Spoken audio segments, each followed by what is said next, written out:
నమస్తే రమ్మగారు. నమస్తే జయ. ఏదైనా మంచి స్టోరీ చెప్తారా? మినుముల బ్రాహ్మడి కథ చెప్తా. భలే ఉందండి. చిన్న తమాషా కథ. ఒక ఊర్లోనట ఒక బ్రాహ్మణ ఆయన చిన్న కుటుంబంతో ఉండేవాడు. ఆ కాలంలో పెద్దగా సంపాదనలు లేకపోతే యాయవారం చేసుకునేవాళ్ళు. అంటే ఒక రకమైన భిక్షాటనే, ఏదో గోత్రాలు అవి చెప్పి మన తిథివార నక్షత్రాలు చెప్పి ప్రజలు ఏమిస్తే అది తెచ్చుకోవటం. అంత అవమానకరమైనది ఏం కాదు. ఒక మాదిరిగా ఆ కాలం కూడా జనాలు అట్లా ఉండేవాళ్ళు. దానికి పెద్ద కుల విచక్షణ ఏం లేదు. అందరి ఇళ్ళకి వెళ్ళేవాళ్ళు. కొంతమంది బ్రాహ్మణుల ఇళ్ళకే ప్రత్యేకంగా వెళ్ళేవాళ్ళు కూడా ఉండేవాళ్ళు. పల్లెటూళ్ళల్లో ఏదో ఇప్పుడు వాళ్ళేమి తిండి గిండి ఏం పెట్టరు. పొద్దున పూట భిక్ష, వడ్లో బియ్యమో మినువులో ఏవి పండితే అవి. ఏమైనా కూరగాయలు ఉన్నాయనుకో, రెండు కూరలు పొద్దునే వచ్చిన బ్రాహ్మణ ఆయన చేతిలో పెడితే వాళ్ళకి దాన ప్రక్రియ అయ్యేది, వీళ్ళకి భోజనము గడిచేది. అలాంటి ఒక ఆయన ఉన్నాడు. అయితే ఓ సంవత్సరము వీళ్ళకి ఆ గ్రామాల్లో విపరీతంగా మినువులు పండినాయి. ఎవరింటికి వెళ్ళినా మినువులే పెట్టేవాళ్ళు. సరే ఏం చేస్తారు మరి, వడ్లు లేవు, వడ్లకు కాస్త ఇబ్బంది వచ్చింది. మినువులే ఉడకబెట్టుకుని తినేవారు. ఉడకబెట్టుకుని వేయించి కాస్త ఏదైనా బెల్లం ముక్క పెట్టమ్మా అని ఎవరినైనా అడిగి కాస్త ఇంత మినపసుని చేసుకోవటం, కాస్త మినువులు ఉడికించుకుని కాస్త ఏదో పప్పు కూర వండుకునేవాళ్ళు. ఉడికిన మినువులతోటి తినేవాళ్ళు పాపం. అయితే ఏమైంది, కొన్ని రోజులు గడిచాక ఆ భార్యకి అరిసెలు తిందామనిపించింది. ఏమయ్యా రోజు మినువులే తెస్తున్నావు, మినువులు కాకుండా వడ్లు బియ్యం బట్టరా అని చెప్పి. ఇతను ఏం చేశాడు, ఊళ్ళోకి వెళ్తే ఆ వాళ్ళ ఎవరెవరి ఇళ్లలోనో చుట్టాలు వచ్చారు. చుట్టాలమ్మాయి కూడా ఓ గుప్పెడు పెడతానని వాళ్ళు పెట్టి అన్ని మినువులే ఇన్ని, ఓ బియ్యం రాల. ఇతను మెల్లిగా ఇంటికి తిరిగి వచ్చేసరికల్లా ఆవిడ బియ్యం ఉన్నాయేమో అని జోలు విప్పి చూసేసరికల్లా అన్ని మినువులో కనపడి తెగ తిట్టిపోసింది. ఎందుకో నోరు ఊరిపోతుంది. వరుసలు తినాలనుకుంటే నేను బెల్లము నెయ్యి నూనె జాగ్రత్త పెట్టుకున్నాను, బియ్యం నువ్వు తెస్తే నా పని అయిపోను కదా, మినువులు తెచ్చావు ఎవడు తింటాడు పూట పూట అంటే ఏముందే, లక్షణంగా మినువులు ఉడకేసుకుంటే తింటే అవ్వదు అన్నాడు. అనేసరికి ఆవిడ హాత్తేరి పొరపాటు అయిందని ఒప్పుకోకుండా మినువులు తెచ్చి ఉడకేసుకుని తింటే బాగుంటుందంటావా అని చెప్పేసి ఓ తవ్వాడు ఇన్ని ఎంత డబ్బాడు మొత్తం ఉడికించి వార్చి ఆ రాశిలా పోసేసింది ఆకులో. తిను, ఇవన్నీ తిని కూర్చుని, నువ్వు తింటే కాదా అన్నావుగా, తినాల్సిందేనండి. ఏముందే అన్నాడు. కానీ ఎన్ని తింటాడు, అన్ని తినలేరు. అసలు మినుములు తింటారా రమ్మగారు? తింటారు. ఉట్టి పచ్చి మినుములు, అదే ఉడకబెట్టుకొని పోని దాంట్లో వేరే ఏదైనా ఆధార్ వేసుకుని తినేవాళ్ళట. మరి ఆ కాలం అది. అప్పట్లో కాలాలు, ఆ తిండి పద్ధతులు అవి కాబోలు. అవి దొరికితే ఏదో ఒకటి తినాలిగా ఆహారం. పెసలు అవి ఉడికించుకుని తింటాం. పెసర్లు కాయలు తింటారు కదా ఉడకబెట్టుకొని. మినపకాయలు కూడా కాల్చుకుని తింటాం లేతప్పుడు. ఎక్కువ తినరు, తక్కువ తినేవాళ్ళు. సరే ఏం చేసింది, ఓ అన్ని తిని ఇంతేదో కూర చేసుకుంటే సరిపోను, మొత్తం అంతా ఉడకబెట్టి అక్కడ పెట్టింది. తిని చావాలి నువ్వాల్సిన అంతే నీ సంగతి అని. కాసిన తిన్నాడు, ఎక్కటల్లా విసుగు పుట్టేసింది. మంచినీళ్ళు తాపే గొంతుకు అడ్డం పడుతోంది అన్నాడు. భార్య లేచెళ్ళంగానే ఇతను ఏం చేశాడు, చటుక్కున లేచిపోయాడు అక్కడి నుంచి. ఎదురుకుండా ఉంటే తిట్టిపోస్తుంది. అదేలే, ఆవిడకి అరిసెల మీద ఉంది, నూనె నెయ్యి బెల్లం సంపాదించుకుని పెట్టుకుంది. అవే కదా అరిసెలకు కావాలి. బియ్యం ఉంటే సరిపోయేది. ఓ సోలెడ్ బియ్యం వేస్తారంటే ఎవరు బియ్యం వేయలేదు. అడగడానికి కూడా పెద్ద అవకాశం కుదరలా. బియ్యం పెట్టండి అమ్మా అని అడగలేకపోయాడు. దాంతో ఇక ఏం చేస్తాడు, ఇక బయటికి వెళ్ళిపోయి ఈ హఠా కాలు ఎటు లాగితే అటు నడుచుకుంటూ పోయాడు. ఈ పల్లెటూళ్ళల్లో ఓ గ్రామానికి మధ్యలో అడవులు ఉండేవి. ఒక మాదిరి చెట్లు చేమలు ఉండేవి. మధ్యలో నడిచి తిరిగేవాళ్ళు. కాలు సాగదీస్తూ వెళ్ళాడు. కొంచెం ఎండవేళ్ళటప్పుడు వెళ్ళేసరికల్లా అలసిపోయాడు. పగలల్లా యాయవారం తిరిగాడా. 3 గంటలకి ఈ మినువుల ఆహారం లభించిందా, అంత తిన్నాడు. ఈ హైరానికి కళ్ళు మూతలు విడిపోతున్నాయి. ఎక్కడైనా పడుకుందామనుకున్నాడు. ఈ పక్కంతా చెట్లు పెద్దవి, ఇవన్నీ తుప్పలు. అందుకని చెట్టు నీడ కోసం బాగా అడవి వైపుకి అట్లా నడుచుకుంటూ వెళ్తే బాగా గుంపుగా చింత చెట్లు, తర్వాత 2-3 మర్రి చెట్లు ఉన్న ఒక పుంతలోకి వెళ్ళిపోయాడు. చల్లగా ఉంటుంది లోపల, అన్నీ పెద్ద పెద్ద చెట్లే. ఆ చెట్టు కింద ఓ పక్కన గాంచపరుచుకుని పడుకుని నిద్రపోయాడు. ఇక ఆ వేళ 4:30-5 గంటలకి పడుకున్న వాళ్ళకి 5-6 కూడా అవుతుంది. ఇక మెలకువ రాదు. 3ంటికి పడుకుంటే మెలకు వస్తుంది, 6ంటికి పడుకుంటే ఏం మెలకు రాదు. ఇక పడుకున్నాడు ఏకంగా. అప్పట్లో వాళ్ళు కూడా 7 గంటలకు పడుకునే అలవాటు ఉన్నవాళ్ళు. నిద్రపోతున్నాడు. దీన్ని చక్కగా నున్న గుండు పిలక నిద్రపోతుంటే ఏమైంది, కొంతమంది దొంగలు వచ్చి, ఇక్కడేంటి పగలేమో చల్లగా ఉంటుంది, రాత్రిళ్ళు చెట్ల కింద చీకటిగా ఉంటుంది. అక్కడ మనిషి కూర్చున్నా ఆ దారి వెంబడి ఎవరైనా పోతున్నా వాళ్ళకి వీళ్ళు కనపడరు. ఒక 5-6 దొంగలు అక్కడ చేరారు. వాళ్ళు ఏం చేశారు, ఎక్కడి నుంచో ఏవేవేవో కొట్టుకొచ్చారు. చేతికి అందినవి తెచ్చారు. ఓ గుళ్ళో దూరారు. గుళ్ళో కూడా కొబ్బరికాయలు అవి చేతికి అంది పట్టుకొచ్చారు. పట్టుకొచ్చాక పంచుకుందాం పంచుకుందాం పంచుకుందాం అనుకున్నారు. పంచుకుందాం అంటే వాళ్ళు మాట్లాడుకుంటున్నారు. వాళ్ళలో ఒకటన్నాడు, ఒరే మీ దుంపల దగ్గర అర్ధరాత్రి అయింది, ఆకలేసి చచ్చిపోతున్నాం, తెల్లారేక పంచుకుందాం రా, చీకట్లో ఏం కనపడుతుంది, ఏమన్నా తినడానికి తీయండి అన్నాడు. తినడానికి ఏమున్నాయి, ఇప్పుడు ఊళ్ళోకి వెళ్ళలేరు. ఊళ్ళో ఆ రోజుల్లో అన్నాలు దొరికే పరిస్థితి కాదు. ఎవరిళ్ళకి వెళ్ళి వాళ్ళు వండుకోవాలి. తీరా ఆ సామాన్లలో చేయి పెడితే వాళ్ళకి గుళ్ళో నుంచి ఏదో దంగులిచ్చుకొచ్చారు కదా, గుళ్ళో పళ్ళెం గిళ్ళెం తెచ్చేశారు. హారతి పళ్ళెం గంట అట్టటివేవో దొరికినాయి, పుచ్చుకొచ్చారు. పెద్ద వస్తువులు దొరకల. కానీ కొబ్బరికాయలు అవి కనపడితే వేసుకొచ్చారు. ఓ కొబ్బరికాయలు దొరికినాయి. ఒకటే 3-4 ఉన్నాయి. అక్కడి నుంచి వీళ్ళేమనుకున్నారు, కొబ్బరికాయ కొట్టండి రా తిందాము, కనీసం కొబ్బరి తిన్నా ఆకలి తీరుతుంది, రాత్రి కొబ్బరి నవ్విలితే నిద్ర రాకుండా ఉంటుంది, ఏదైనా నవ్వులుతుంటే నిద్ర రాదు కదా. సరే అక్కడి నుంచి చేతులు పెట్టి అటు ఇటు తడుగు చూస్తున్నారు. దివ్వెల అగ్గిపెట్టెలు ఉన్న కాలం కాదు. చేతులతో అటు ఇటు తడివితే ఓ పక్కన పడుకుని నిద్రపోతుంది మన మినువుల బ్రాహ్మడి గుండు తగిలింది. ఇక్కడ ఏదో గుండ్రాయి ఉంది, కొబ్బరికాయ కొడదామని ఆ కొబ్బరికాయ తీసి ఓ కొబ్బరికాయ పడేయాలమని నెత్తి మీద కొట్టేసరికి వాళ్ళు ఇంకేంది ఆయన అని ఉలిక్కిపడి లేచాడు. తింటాను వస్తున్నాను ఆగు ఆగు ఆగు అన్నాడు. ఆనంగానే ఆయన మినువులు తింటూ వచ్చేసాడు కదా. భార్యకి చెప్తున్నాడు. తింటమానేసి తిట్టిపోసింది ఆవిడ. తింటానే అన్నాడు. తింటాను అనేసరికి హడిలిపోయారు. అమ్మో ఆ రాయి గుండ్రాయి కాదురా, ఏ గంగానమో అయ్యి ఉంటుంది, వెర్రివెధవలాగా చెట్ల కింద పెట్టుకుంటారు గంగానం అని పెట్టి, గుండ్రాయిని పసుపు బొట్టు పెట్టి అక్కడ నైవేద్యం పెడతారు. ఎవడో కొండో మేకనో కోసాడు ఈవిడ దగ్గర. పిలిచేసరికల్లా పలికేసింది అమ్మ తల్లి, ఇంకేముంది, ఇది వేప చెట్టో పాడో. వాడు ఈ లోపల ఒకటి వచ్చాడు, ఒరే వేపకాయలు ఉన్నాయి రా కింద, వేప చెట్టు రా, ఇది గంగానం అన్నాడు. హానంగానే పరుగో ఇహ మొత్తం సామాన్లు సంచులు గంగాళం తెచ్చినవన్నీ వదిలిపెట్టేసి అన్నీ వదిలేసి పరుగులు పెట్టారు. బ్రాహ్మడికి తలకాయ పగిలినంత పని. కొబ్బరికాయ కొడితే మామూలుగా ఉంటుందా, తలకాయ ఎదిరిపోయింది.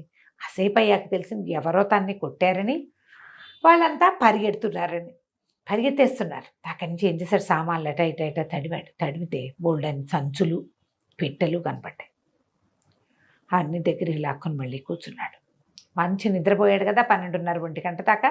సాయంత్రం 5ంటికి 6ంటికి పడుకుని 1 గంట దాకా పడుకుంటే ఇక మెలకు ఏమొస్తుంది, అదే ఇంకా నిద్ర వస్తుంది, ఇక నిద్ర రాదు. ఇక మెలకుగా ఉండి కూర్చుని ఉన్నాడు ఆ చెట్టును అనుకుని. తెల్లవారుతూ ఉండగా అతను చూసుకున్నాడు, ఈ సంచుల్లో డబ్బులు నగలు ఏవో 2-3 చిన్న పెట్టెలు ఉన్నాయి. ఎవరి నుంచో తెచ్చేశారు వీళ్ళు. సరే అక్కడి నుంచి ఆ సంచులు ఆ పెట్టెలు మోసుకుంటూ ఇంటికి నడిచి వెళ్ళిపోయాడు. ఈ పెళ్ళాము ఎప్పుడైతే ఇతను మినువుల దగ్గర నుంచి లేచి వెళ్ళిపోయాడో, దొంగమొహం తినకుండా పారిపోతావా, రేపు పొద్దున వచ్చినా సరే నీతో ఇవే తినిపిస్తానని ఆవిడేం చేస్తా, ఒక బాణాకర్ర లాంటిది, ఒక పచ్చడి బండ అవి దగ్గర పెట్టుకుని కూర్చుంది. మొగుడు వస్తే చితకొట్టైనా తినిపించడానికి. సరే పడుకుంది. మెల్లిగా రాత్రి అయిపోయిందిగా, పడుకుని నిద్రపోయింది గుమ్మాన్ దగ్గరే. తెల్లవారు లేచేసరికల్లా భర్త తలుపు కొట్టేసరికల్లా వస్తున్నాను, నీ అంతు చూస్తానని తలుపు తీసి కర్రెత్తేసరికి చేతి నిండా సంచులతోటి ఉన్నాడు. ఉండవే ఈ సంగతి చూడవే అన్నాడు. సంచులు ఎక్కడి నుంచి వచ్చినాయి ఆవిడకి ఆశ్చర్యం వేసింది. మామూలుగా ఆయనకు ఒక జోలు ఉంటుంది, ఏం తెచ్చావు ఎక్కడివి అని ఆ లోపల తీసుకెళ్ళింది. తలుపేసే ముందు అన్నాడు. తలుపేసేసాక చూసుకుంటే బోల్డన్ని డబ్బు నగలు, అక్కడి నుంచి బంగారం వెండి సామాన్లు ఏవో ఎక్కడి నుంచో తెచ్చారు. ఆ పెట్టెల్లో బోల్డన్ని రకాల నాణ్యాలు అవి ఉన్నాయి. బంగారువి, వెండివి, రాగివి, ఇత్తడివి. ఆ రోజుల్లో చెల్లుబాటు అయ్యే నాణ్యాలు ఉన్నాయి, చిన్న చిన్న వెదురు బాక్సుల నిండా. అక్కడి నుంచి పెళ్ళాన్ని చెప్పాడు, పొరపాటున కూడా నువ్వు నన్ను తిట్టినట్టు నేను రాత్రి బయటికి వెళ్ళిపోయి పొద్దునే వచ్చినట్టు బయటపడద్దు. ఆ గంగానమ్మ తల్లిని పారిపోయారు వాళ్ళు. గంగానమ్మే మనకు కరుణించి ఇచ్చింది. ఈ మినువులు రాకపోయింటే అసలు నేను బయటికి వెళ్ళేవాడిని కాదు, ఎవ్వరికి చెప్పద్దు, గప్చిప్పుగా ఉండని. ఆ సామాన్లు సంచులు అన్నీ సర్దేసేసారు, నగా నాణ్యం దాచేసుకున్నారు. మెల్లిగా సంసారం వృద్ధి అయింది. కథ కంచికి మనం నమస్తే రమగారు. నమస్తే రమగారు. నమస్తే జయ. రమగారు, ఏదైనా చిన్న సిరీస్ 1-2 భాగాలు వచ్చేలాగా స్టార్ట్ చేద్దామా? అరేబియన్ స్టోరీస్లో చిన్న కథలు ఉంటాయి. అంటే మరి పెద్ద కథ చిన్న కథ అనుకోండి, పెద్ద కథ కానీ చాలా సీరియల్ కాదు. 2 భాగాలు అలా వస్తుంది, 3 భాగాలు, అంతకంటే రావు. చెప్దాం. బసరా నావికుడు. ఈ బసరా అనేది ఒక ఊరు పేరు కదా. అబ్దుల్ ఫవారిస్ అని ఒక నావికుడు ఉండేవాడట, ఒక సరంగు. ఈయన ఇంచుమించుగా సరంగులకి, ఈ నావికులందరికీ హెడ్గా ఉండేవాడు. సొంత పడవలు ఉండేవి. ఎవరైనా వ్యాపారాలకి వాటికి వీటికి వెళ్తుంటే పడవల్ని తీసుకుని స్వయంగా వెళ్ళేవాడు. అసలు అతన్ని చూడని సముద్ర తీరం లేదని చెప్పుకునేవాళ్ళట. సముద్రాల్లో అతనికి తెలియని రహస్యాలు లేవు, అతను వెళ్ళని ద్వీపాలు లేవు, అతను వెళ్ళని తీరాలు లేవు. ఓకే. చాలా సమర్థుడు, కుటుంబం సెటిల్డ్గానే ఉంది. అయితే ఏమైంది, ఒకసారి తన వారికి వాళ్ళందరినీ పెట్టుకుని సముద్ర తీరంలో కూర్చుని కబుర్లు చెప్పుకుంటున్నాడు. ఏం యాత్రలు లేవు, ఏం దొరకల, పనులు ఖాళీగా ఉన్నారంతా. ఒక ముసలాయన వచ్చాట. వచ్చి అబ్దుల్ ఫవారిస్ని పలకరించి, నువ్వే కదా వీళ్ళందరికీ పెద్దవి, నాకు నీ పడవ ఒక 3 నెలలకి కావాలి, నాకు సముద్రం మీద ప్రయాణం ఉంది అని అడిగాడు. అడిగితే పెద్దవాడు కదా వచ్చినవాడు, సరే ఒప్పుకున్నాడు. ఒప్పుకుంటే సరే దేవుడి మీద ప్రమాణం చేయి, రేపు నాతో వస్తానని అని ప్రమాణం కూడా చేయించాడు. అట్లా వాళ్ళ పద్ధతి. సరే మర్నాడు బయలుదేరదాం అనుకున్నారు. ఆయన కొన్ని బోల్డ్ అని గోని సంచులు, ఒక బానిసని వెంట పెట్టుకొని పడవ మీదకి వచ్చాడు. ఇది ఒక మాదిరి పడవ, పెద్ద సైజు, చాలామంది నా వాళ్ళు లేరు, ఇతనే ఫవారిస్ ఒకడే ఉన్నాడు. సరే బయలుదేరి వెళ్ళారు. వెళ్తే కొంత దూరం చాలా అట్లా ప్రయాణం చేసి సముద్రం మధ్యంలోకి వెళ్ళాక ఈ ముసలాయన మ్యాప్ పెట్టుకుని ఈ దిక్కు తీసుకెళ్ళి ఈ దిక్కు తీసుకెళ్ళి, అక్కడ ఒక దీవి ఉంది, నేను ఆ దీవి మీదే నాకు పని ఉందని ఒక లంక, అది ఆ లంకకి పడవని పట్టించాడు. ఓకే. పడవలోకి దిగిన తర్వాత దిగేసి ఒక పక్కన కట్టేయించాడు. ఏం చెప్పాడంటే, నీకు ఒక రహస్యం చెప్పాలి, నేను ఒక వర్తకుణ్ణి, మేలిమి వజ్రాలు కాదు ముత్యాలు దొరుకుతాయి ఇక్కడ, బ్రహ్మాండమైన ముత్యపు చిప్పలు, ఇవి శక్తి కొద్దీ తోడాలి వాటిని భూమిలోంచి, నేను చూపిస్తా దారి, నీకు నాకు సరిపడా తోడేసేయి, నువ్వు బలమైన వాడు కావాలి, తెలివైన వాడు కావాలి, ఈ పనికి ఓపికవంతుడు, ఎక్కువసేపు పని చేయగలిగేవాడు కావాలి, అందుకే నేను ఎన్నుకున్నా, మన ఇద్దరం సెటిల్ అయిపోతాం, నేను ఎప్పుడో వీటిని ఏర్పరిచి పెట్టుకున్నానని చెప్పాడు. సరే లంక మీదకి దిగెళ్ళారు. ఈ మన బానిస సంచులన్నీ మోసుకొచ్చాడు, ఖాళీ సంచులన్నీ. అక్కడ పెద్ద పెద్ద గోతులు ఉన్నాయి. ఈయన ఏం చేశాడు, ఈ ఫవారిస్ని ఈ గోతులోకి దిగు, నేను పైన ఉంటా, నేను బకెట్ వేస్తా, నువ్వు అందులో నింపు ముత్యపు చిప్పలు, నేను అన్నీ పైకి తోడుకుంటా, కావాల్సిన వచ్చాక మనం మానేసి వెళ్ళిపోదాం. ఓకే. ఎక్కువ ఈ పని రోజుల తరబడి చేయలేం, ఒకరోజే చేయాలి ఇదని ఇతన్ని దింపాడు. దింపితే బోలెడని ముత్యపు చిప్పలు ఉన్నాయి కింద ఆ గోతులో, కనీసం అదొక 20 అడుగుల లోతు. ఒక మనిషి తనంతట తను బయటికి రాలేడు, పై వాళ్ళే చేదుకోవాలి వాళ్ళని, అంత లోతు కదా. అయితే ఇతను బలశాలి, సముద్ర మధ్యంలో ప్రయాణం అలవాటు ఉన్నవాడు, గోతుల్లో దిగటం అతనికి కొత్త కాదు, భయం కాదు, ఏమీ లేదు. దిగి బోల్డని తోడి అయిపోయినాయని కేకపెట్టాడు. మధ్యాహ్నమే అయ్యింది. ఈ ముసలివాడు ఒక తాడేసి ఇతని పైకి లాగి 2వ గోతులో దింపాడు. 2వ గోతులో చగబడి ముప్పాతిగా తోడేశాక అతను కేకలు పెట్టాడు, ఇంకా చాలు, ఎందుకంటే నువ్వు వేస్తున్న చిప్పల్లో, నువ్వు తెస్తున్న చిప్పల్లో ముత్యాలు లేవు, క్వాలిటీ చిప్పలు అయిపోయింది అని చెప్పాడు. చెప్పి 3వ దాంట్లో కూడా దింపాడు. 3వ దాంట్లో తిప్పేసరికి చీకటి పడింది. ఫవారిస్కి అప్పటికే అతని పని అయిపోయింది. ఏదో 4 బకెట్లు తోడాడు, ముసలాడి పైకి లాక్కుంటున్నాడు. లాగేశాక, ఇక నన్ను పైకి లాగు, నాకు శక్తి లేదు, నాకు ఇంకా చేతులు నొప్పులు పుట్టేస్తున్నాయి, ఇక మానేద్దాం, వచ్చినవి చాలే, దాదాపుగా 100 బకెట్లు పైన తోడా అని కేకలు పెట్టాడు ఫవారిస్. ముసలాయన అన్నాడు, నేను పైకి లాగాననుకో, ఈ ముత్యాల కోసం నువ్వు నన్ను చంపేస్తే అంటే ఫవారిస్ కేకలు పెట్టాడు, అలాంటిది ఏమీ చేయను, నువ్వే నాకు ఇక్కడికి దారి చూపించావు, ఇవాళ వెళ్ళిపోదాం, మళ్ళీ వద్దాం, ఇంకోసారి వద్దాం, ఇప్పుడు ఇంకా ఒక్కరోజే కదా తోడాలన్నావు, అయిపోయింది ఈరోజు, వెళ్ళిపోదాం, నేను నిన్నేం చేయను, నాకు అంత ఆశ లేదు, నువ్వు ఇచ్చినన్నే పుచ్చుకుంటాను,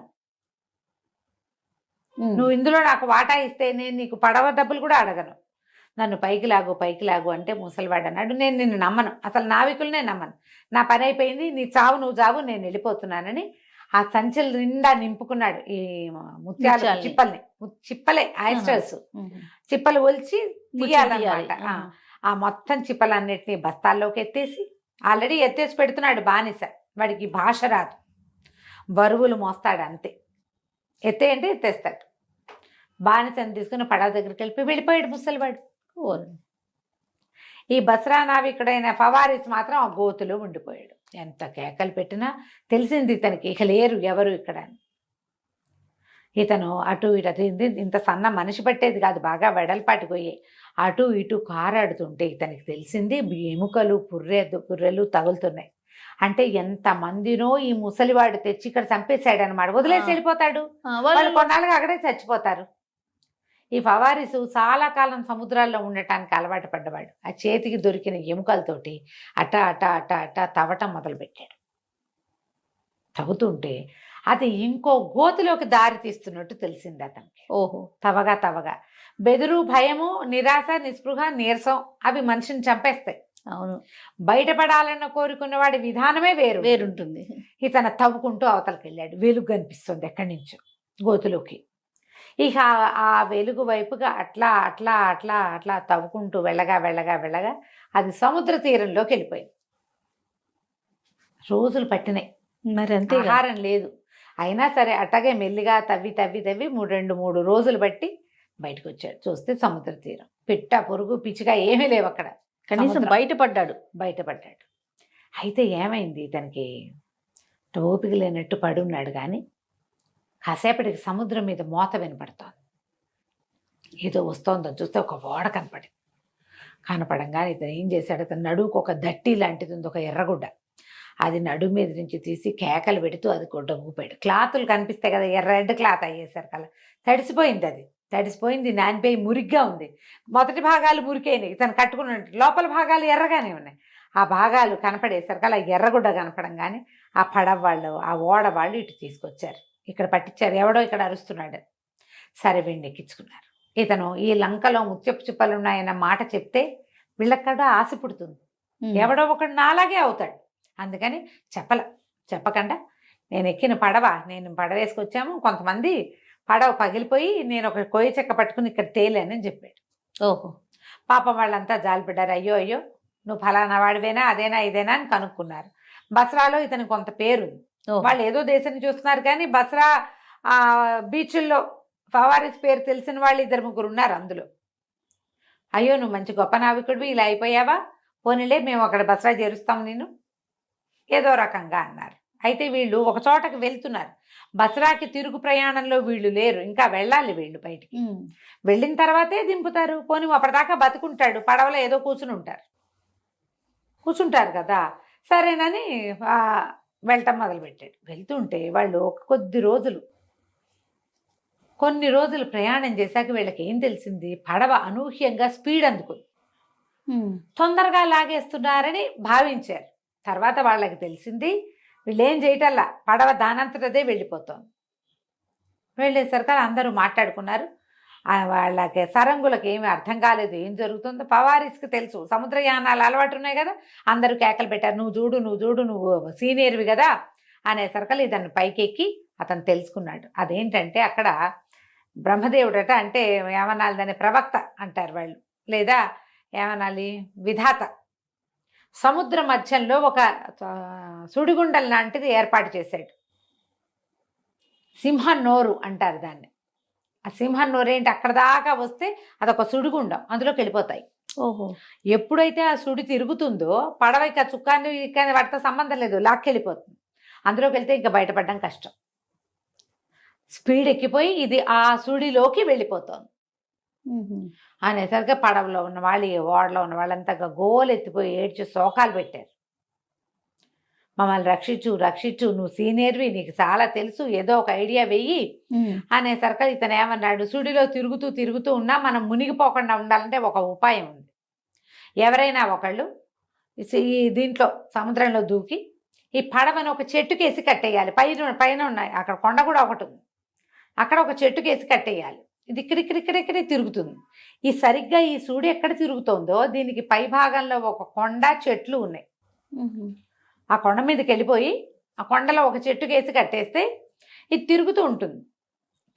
తిరిగింది ఏంటి, ఇట్లా కింద ఇలా వచ్చి గింగిరాలు తిరిగి మరి పైకి వస్తుంది కదా. అలాంటప్పుడు ఈ తాడు కట్ చేసుకున్నామంటే మనం బయటపడచ్చు. ఒక ఛాన్సే ఉంది, 1%. అందరూ ట్రై చేయి దానికోసం ట్రై చేయమంటే ఈ ఫవారిస్ ఏం చేశాడు, పెద్ద మోకు తీసుకుని నీళ్లలోకి దూకేశాడు. సముద్రంలోకి దూకితే ఇతని టైం బాగుండి అలలు అతన్ని కొండ వైపుకే తోసాయి. ఆ కొండ వైపు ఉన్న ఒక పెద్ద చెట్టుకి ఈ పడవ తాలూకు, ఈ షిప్ తాలూకు మోకుని కట్టేశాడు. కట్టిన తర్వాత ఏమనిపించింది, ఇప్పటికి 3 రోజులయ్యి వీళ్ళకి తిండి లేదు. ఏమైనా ఆహారం దొరుకుతుందేమో చూద్దామని వాళ్ళు ఒక రేవుకు పట్టిద్దాం అనుకున్నారు. అక్కడైతే తిండి దొరుకుతుంది అనుకున్నారు. ఆ రేవుకెళ్ళలా వాళ్ళు ఇటు వచ్చి ఇది లాగేసింది సింహన్నోరు వాళ్ళని. ఈ పైకెక్కితే ఆ కొండ మీదకి ఎక్కేసరికి ఆ కొండ పైన ఒక పెద్ద రాగి ఫలకం మీద రాసి పెట్టుంది, జగజ్జేతైన అలెగ్జాండరు ఒకసారి ఇక్కడికి వచ్చాడు. ఈ సింహన్నోరు తాలూకు దీన్ని కనిపెట్టి తన దగ్గర ఉన్న మహామేధావులు కొంతమందితోటి ఆలోచించి ఏం పెట్టాడంటే అక్కడ ఒక నగారా ఉంది. ఆ నగారాన్ని గనక 3 సార్లు పెద్దగా మోత చేస్తే ఆ ధ్వని తరంగాలకి ఈ సుడి తగ్గిపోతుంది. దాని తీవ్రత తగ్గిపోయి లోపలికి వెళ్ళిపోయిన పడవల్ని బయటికి తోసేస్తుంది. అది ఆల్రెడీ సుడిలో తిరుగుతూ లోపలే ఉంటాయి కొన్ని పడవలు ఉన్నాయి, అందులో వాళ్ళు ఉన్నారో పోయారో, పడవలు మాత్రం ఉన్నాయి. పడవలు బయటకు వచ్చేస్తాయి అని రాయబడి ఉంది. ఎప్పుడైతే అది ఉందో ఇతను పరిగెత్తుకుంటూ కిందకి వెళ్ళాడు. మీరు జాగ్రత్తగా ఉండండి, రెడీగా ఉండండి. ఆ నగారాన్ని కనుక ఎవరైనా మోగిస్తే పడవ బయటకు వచ్చేస్తుంది. అయితే ఒకే ఒక్క దీంట్లో లూప్ హోల్ ఏంటంటే నగారా కొట్టిన వాడు పడవెక్కలేడు. వీడు కొండ మీద నుంచి దిగి కొండెక్కాలి. అదంతా దిగి వచ్చేదాకా ఆ పడవ ఇక్కడ ఉండదు, పడవ వెళ్ళిపోతుంది కదా, పడవ అవకాశం లేదు అనేసరికల్లా అందరూ ఏడ్చి గగ్గోలు పెట్టారు. అయ్యో అయ్యో, ఉపాయం తెలిసినా ఇప్పుడు మనం చేయలేము, మనలో ఎవడు చావుకి ఇది చేస్తాడు అంటే ఫవారిస్ అన్నాడు, నేను అసలు 4-5 వారం రోజుల క్రితమే గోతులో చచ్చిపోవాల్సిన వాడిని, ఏదో బయటపడ్డా, ఇంత దూరం వచ్చా, ఇంతమందిని కాపాడే అవకాశం భగవంతుడు నాకు ఇచ్చాడు, ఈ ఐడియా కూడా నేనే చదివా, నేను కొడతాను నగారా, బతికుంటే బల్సాకు తింటా, ఏదో ఒకటి వస్తా, లేకపోతే పోతాను. మీరేం చేస్తారంటే మీ పడవలో బోల్డ్ సరుకు, సగం సరుకు నా భార్య పిల్లలకి ఇవ్వండి, నా కోసం, మీకోసం నేను ప్రాణాలకు తెగించినందుకు సగం సరికి ఇచ్చేసేయండి, ప్రమాణం చేయండి అన్నాడు. వాళ్ళందరూ ఒప్పుకున్నారు. వీడిని పొగిడి వేనవేలుగా నీలాంటి అద్భుతమైన వ్యక్తి ఉండటం వల్ల కదా ఇట్లా పోయింది, సీనియర్ ఉండటం వల్ల కదా, అనుభవజ్ఞుడు ఉంటే ఆ దారే వేరు చూడు పాపం. అందుకని అందరూ ప్రామిస్ చేశారు. చేశాక ఇతను ఫవారిస్ ఏం చేశాడు, ఆ మోకుని నేను ఊడదీసేస్తాను, మీ దారిని మీరు వెళ్ళిపోదురు కానీ అని చెప్పి ఆ పైకి వెళ్ళి ఆ తాడు ఊడదీసేసి ఆ నగారాన్ని 3 అక్కడున్న ఒక కర్ర పట్టుకుని గట్టిగా కొట్టాడు. అది టాంగమని పెద్ద మోత, ఎంత వైబ్రేషన్ వస్తుందో, ఖాళీ ప్రదేశం, అవునవును, ఆ కొండ పక్కనే సముద్రము, దాంతో ఆ నగారా 3 సార్లు మోగేసరికి రయ్యమని ఈ తిరుగుతున్న సుడి ఒక్కసారి రివర్స్ అయిపోయి మొత్తం ఆ లోపల ఉన్న వాటన్నిటి బయటికి తోసేసింది. వీళ్ళ పడవ అందులో తిరుగుతున్న ఓడ ఒక్క ఉదుటన సుడిలోంచి బయటపడిపోయింది. పడిపోగానే వాళ్ళు అందరూ చేతులుపి ఇతనికి పాయి చెప్పేసి పడవతో సహా వెళ్ళిపోయారు. ఫవారిస్ ఇక్కడ ఉండిపోయాడు. ఆ వెళ్ళిన వాళ్ళు బసరా చేరుకుని ఫవారిస్ వాళ్ళ ఫ్యామిలీని వెతుక్కుని తమ పడవలో ఉన్న సరుకుల సగభాగం వాళ్ళు ప్రామిస్ చేసినట్టుగా ప్రాణాలు రక్షించినందుకు ఇచ్చారు. సగం ఆ సొమ్ముని ఫవారిస్ కుటుంబానికి అప్పచెప్పేశారు. వాళ్ళంతా లబ్బో దిబొమ్మనేటి ఇంకా లేడు, ఇక రాడు, పోగొట్టుకున్నామని ఏడ్చి శోకాలు పెట్టి వీళ్ళు ఇచ్చిన సొత్తు అంతా లోపల పెట్టుకున్నారు. కొండ మీద ఆగిపోయాడు, పడవ మాత్రం గట్టుకొచ్చేసింది, వెళ్ళిపోయింది. సరే ఇతను ఏం చేస్తాడు, ఏదో అట్లా నడవటం మొదలుపెట్టాడు. కొండ మీద దిగాడు, కొండ దిగాడు, సముద్ర తీరం వెంబడి నడుచుకుంటూ పోతున్నాడు. మధ్యలో కొండలు మిట్టలు ఏవో ఉన్నాయి. ఇతనికి దూరంగా ఒక ఎర్రటి బట్టలు చుట్టుకున్న వాడెవడో ఒకడు కనపడ్డాడు. అది ఎలా ఉంది, ఒక పచ్చిక బయలు లాంటిది ప్లేస్. పొడుగాటి వాడు 7 అడుగులు ఉన్నాడు ఏకంగా. ఆ వింతగా ఉంది ఆకారం, దగ్గరికి వెళ్ళి చూస్తే మనిషేవాడు. 7 అడుగులు, ఇతను 6 అడుగులు ఉన్నాడు, 6 పైన ఉంటాడు, అది 7 పైన ఉన్నాడు. ఒక శాలువా లాంటిది కప్పుకున్నాడు, పెద్ద కర్ర ఒకటి పట్టుకున్నాడు, గొర్రెలు మళ్ళేస్తున్నాడు. ఏం చేస్తున్నాడు, గొర్రెల్ని తిప్పుకుంటున్నాడు. తిప్పుకుంటుంటే కనపడేసరికల్లా ఎవరు నువ్వు ఏమిటి అని అడిగితే ఇదన్నాడు. అనేసరికల్లా సింహం నోట్లోంచి తప్పుకున్నావంటే నువ్వు చాలా అదృష్టవంతుడివి, నేను కనపడ్డం నీకు ఇంకా అదృష్టం, రా నేను నిన్ను రక్షిస్తానని పిలిచాడు. ఎవడో ఒకడు మనలాంటి మనిషి ఒకడు కనపడితే ఇంకా అంతకంటే ఏముంది, నా ఇల్లు వాకిలి ఇక్కడే ఉన్నాయి అనేసరికి ఇతనేమనుకున్నాడు, ప్రస్తుతం ఇప్పుడు తిండి లేదు, ఆ పడవలో చివరి 3 రోజులు తిండి లేదు, పడవ వెళ్ళిపోయి అప్పుడే 2 రోజులు గడిచిపోయింది, ఆకలి, ఏదో దుంపలు 1 ఎర్ర పీక్కు తిన్నాడు కానీ ఏం చాలటల్లా. ఈ గొర్రెలు అవి ఉన్నాయి అంటే ఎవరి దగ్గరైనా వాళ్ళ గ్యారంటీగా గింజలు ఉంటాయి, వాళ్ళ దగ్గర పాలు ఉంటాయి, గొర్రెపాలు ఉంటాయి కదా, కాబట్టి ఏదో మజ్జిగో పాలో తిండో పదార్థం దొరుకుతుందని వాళ్ళ వెనకాల పడి వెళ్ళాడు. అమ్మయ్య బతికిపోయాను అనుకున్నాడు. అతను తన దగ్గరికి తీసుకుపోయాడు. తీసుకెళ్ళి ఎట్లా ఉంది అది, ఒక కొండ లాగా కనపడుతోంది. పెద్దగా బందెల దొడ్డి లాంటిది ఒక దొడ్డు ఉంది. గొర్రెలన్నిటినీ అందులోకి తోలాడు. పెద్ద పెద్దవి ఎంత గొర్రెలు, కొండ గొర్రెలు అవటం వల్ల మన పొట్టేళ్ళు ఉంటాయి చూడు ఇంత ఎత్తు బలంగా, గొర్రెలే అంతంతున్నాయి. ఇంకా అందులో మగవి ఇంకొద్దిగా బలిష్టంగా ఉన్నాయి. ఒక సుమారైన మనిషి వాటి మీద కూర్చుని స్వారీ చేయొచ్చు, అంత దిట్టంగా ఉన్నాయి. ఆ కొండ మీద గడ్డి తింటంతో. అయితే ఏమైంది, ఇతన్ని లోపలికి ఈ లోపలికి వెళ్ళని ఇంకొక గేట్, ఒక కొండరాయి లాంటిది అడ్డం పెట్టింది. ఆ కొండరాయి తీశాడు.